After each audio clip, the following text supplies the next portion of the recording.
네, 천상주 차장. 어제 이제 KBS 뉴스가 보도한 그 북한 문건인데 저도 보고 깜짝 놀랐습니다. 과연 어떤 내용인지 하나씩 점검해보고 그 의미가 무엇인지 우리는 앞으로 어떻게 해야 되는지 알아보겠습니다. 이거죠?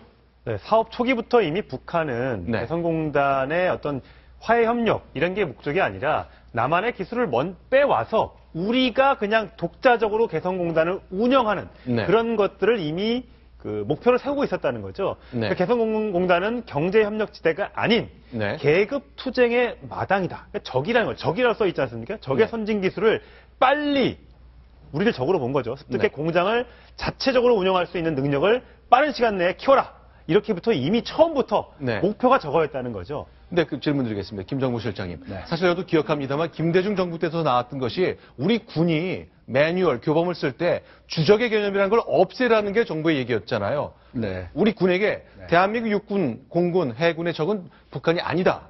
라는 건데 북한은 계속 문서에 한국을 놓고 적이라고 표시를 해왔습니다. 이게 계속 일반된 현상인가요? 네, 뭐 일관되게 한 번도 그건 바꾼 적이 없습니다. 아, 북한은 바꾼 적이 한 번도 바꾼 적이 없습니까? 계속해서 적들이라는 표현을 항상 해왔죠. 네. 네, 그리고 저 개성공단 사업계획서 저 자료는 네.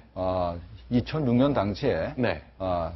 다양한 그런 조직에서 입수를 네. 한 걸로 좀 기억을 하거든요. 네. 그런데 이제 그 당시에는 개성공단 사업을 자꾸 확장하고 네. 하는 초기였기 때문에 네. 저걸 문제시 안 하고 그냥 덮어뒀다가 네.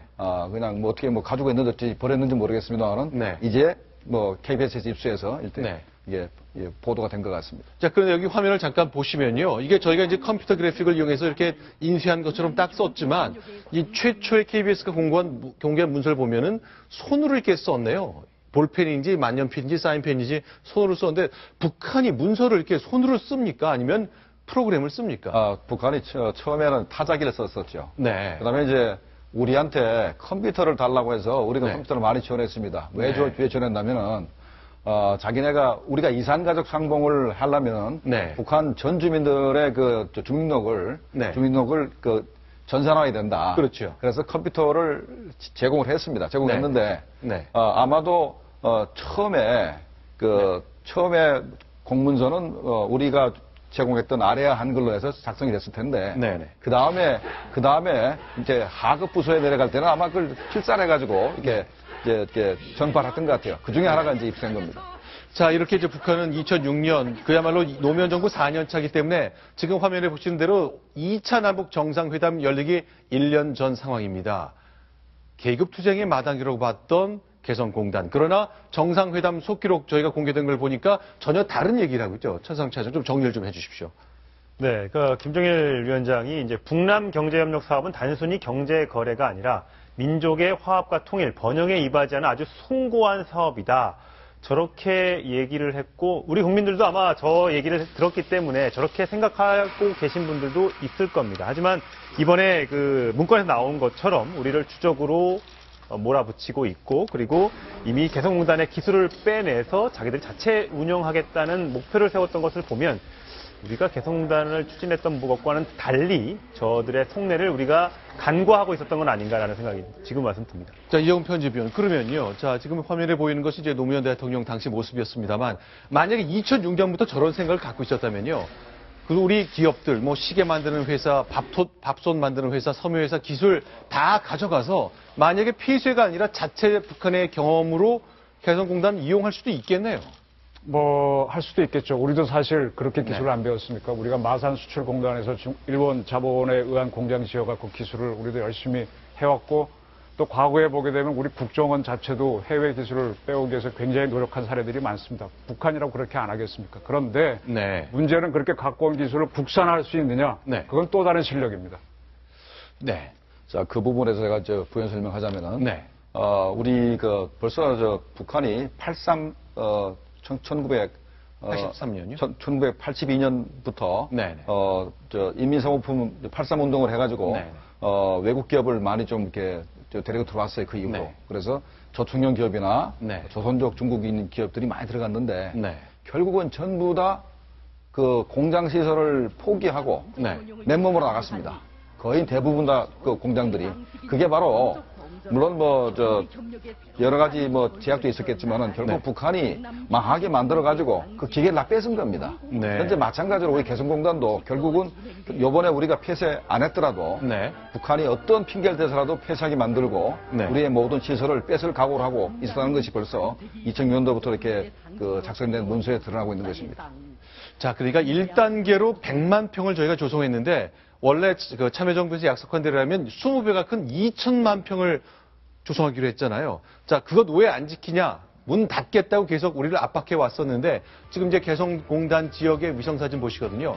오른쪽 아랫부분 건물이 들어선 곳 저것이 1단계 100만 평인데 자, 빨간 선 안쪽 모두 개발됐다면 약속대로 우리가 이행해 주었다면 20배 큰 2천만 평 규모의 공단이 들어서게 되는 겁니다. 산술 계산만 해도 그러면 5만 명이 아니라 100만 명의 북한 근로자가 있고 매년 2조 원 정도의 현찰을 북한에게 줘야 되는 상황이 됐었던 거죠. 그 당시에 네. 현대 아산에서 네. 당신들 말이지 개성 시민이 몇 명인데 네. 2천만 평을 다 개발하려고 그러냐 그러니까 네. 김정일이가 한 말이 있어요. 아, 김정일이 직접 얘기했어요. 이게 자기가 몇 개 군단을 전부 다 제대시켜서 옷을 벗겨서라도 인력을 네. 공급하겠다 이렇게 큰소리를 쳤습니다. 자, 그렇겠죠. 1년에 2조 원 정도의 현찰을 받을 수만 있다면 뭘 못하겠습니까? 그러나 어쨌건 지금 운명은 조금 바뀌어가고 있는 것 같습니다. 자, 천상석 차장. 예.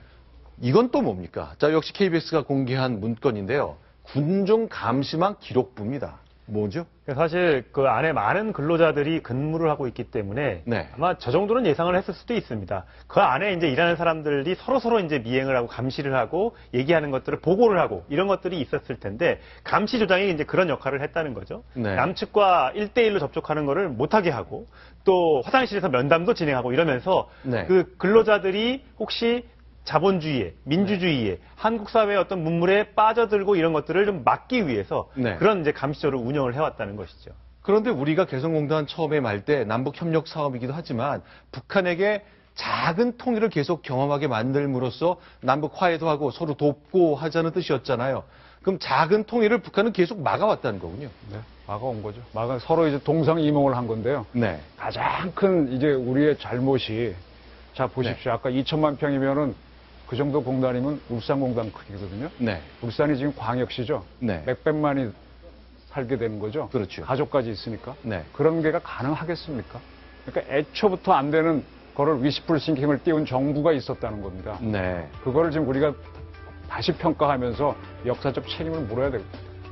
자, 그럼 이제 우리는 이런 것 예상했겠죠. 당연히 북한에서 이렇게 차단할 것 같고 둘씩 다녀라. 그렇지 않을 때는 이런 걸 어겼을 때 북한 주민들이 근로자들이 둘씩 다니지 않고 혼자 다녔다가는 화장실에 불려가서 면담이라는 형식의 꾸지람을 듣고 뭐 그런 건데 사실 기자들도 많이 경험하거든요. 금강산 취재 갔다가 북한 사람을 혼자 만났을 때는 잘 대화가 되는데 누군가 나타나면 저를 강하게 비난하기 시작하거든요.